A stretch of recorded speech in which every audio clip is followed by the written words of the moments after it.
και πάει, φαντάζομαι, πάνω στην Τούμπα στο μεγάλο ντέρμπι της επόμενης εβδομάδας. Καλησπέρα. Καλώς ήρθες, Γιάννη. Καλησπέρα, Άγγελε. Καλησπέρα, κυρίες και κύριοι. Ναι, είπαμε, είναι ένα πρωτάθλημα πάλι που εξελίσσεται με τον τρόπο που έγινε και το περσινό. Χάνει έδαφος από αυτό το αποτέλεσμα σήμερα ο Ολυμπιακός.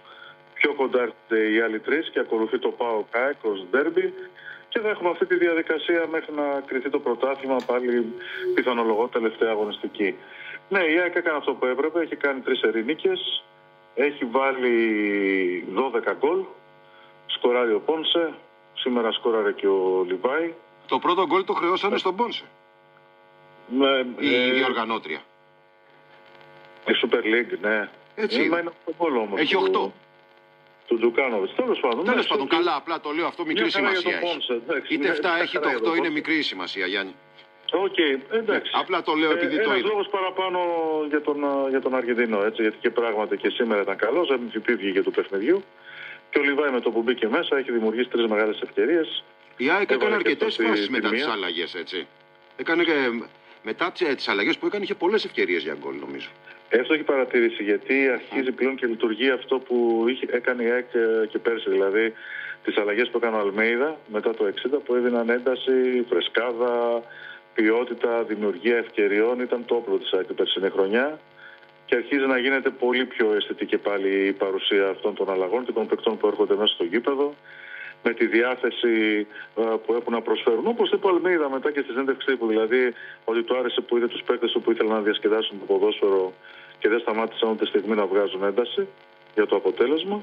Όπως είπε μάλιστα, αν ποτέ μας βλέπετε να είμαστε πίσω από την μπάλα, δεν είναι εντολή, δεν έχουμε δουλέψει ποτέ κάτι τέτοιο. Η δικιά μας ομάδα είναι για να παίζει επίθεση, έτσι ακριβώς είπε ο Αλμέιδα. Αν δουλέψω ποτέ να παίζουμε, λέει, πίσω από την μπάλα και να φέρουμε την μπάλα στον αντίπαλο, τότε θα σας το πω, λέει, ότι είναι στρατηγική. Αλλά μέχρι σήμερα δεν το έχουμε δουλέψει αυτό. Και βεβαίως πολύ ικανοποιημένος από το γεγονός ότι Πόνσε και Λιβάη έχουν σκοράρει. Και για το Ιούμπισιτς είπε ότι είναι πρεμιέρα, θέλει χρόνο μέχρι να μάθει τον τρόπο. Γιάννη, έτσι τις πρώτες του κινήσεις ως παίκτης της ΑΕΚ, πώς τις είδες? Δεν ζητάω συμπέρασμα, έτσι πώς τον είδες να κινείται? Ακόμη και στο μάτς δηλαδή που μπήκε αλλαγή, φάνηκε στην αρχή ότι είχε ένα τρακ, παρά το γεγονός ότι το γήπεδο δεν είχε κόσμο και ήταν άδειο. Αλλά στην πορεία άρχισε να λύνεται. Ήταν ένας παίκτης που σαν box to box πατούσε και στην αντίπαλη περιοχή. Πήγε να του βγάλει μια πολύ ωραία μπαγιά, ο Λιβάη Γκαρσία πρόλαβε ο αμυντικός τελευταία στιγμή για να μην βγάλει το Ιούμπισιτς απέναντι από την εστία του Αστέρα.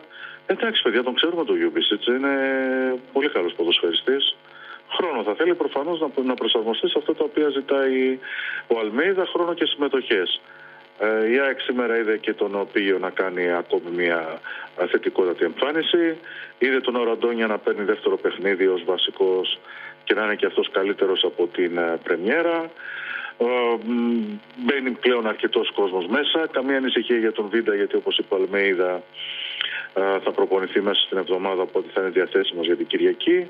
Ο Άμπραμπατ προληπτικά έγινε αλλαγή, γιατί είπε ότι ένιωσε ένα σφίξιμο στον δικέφαλο μυριαίο ψηλά, οπότε τον έβαλαν αλλαγή, δεν υπήρχε και λόγος να ρισκάρουν. Οπότε βλέπουμε μια ομάδα που παίζει ένα ποδόσφαιρο έντασης, πίεσης, που δημιουργεί ευκαιρίες και πλέον αρχίζει και σκοράρει. Και πάμε στο μεγάλο ντέρμπι της Κυριακής. Είναι στο -2 η ΑΕΚ από την κορυφή. Είναι στο +1 από τον Παναθηναϊκό. Είναι στο +7 από τον Ολυμπιακό. Αλλά πλέον καταλαβαίνουμε ότι το ΠΑΟΚ έχει πολύ μεγάλο ενδιαφέρον και για τους δύο. Και για το γεγονός ότι η ΑΕΚ καταφέρει ένα play-off είναι αίτητη στα ντέρμπι. Και η αλήθεια είναι ότι όποιος θέλει να πάρει το πρωτάθλημα θα πρέπει να κερδίσει την ομάδα που το έχει πάρει την προηγούμενη φορά. Οπότε θα έχει πολύ μεγάλο ενδιαφέρον αυτό το παιχνίδι από τις δύο ομάδες που αυτή την περίοδο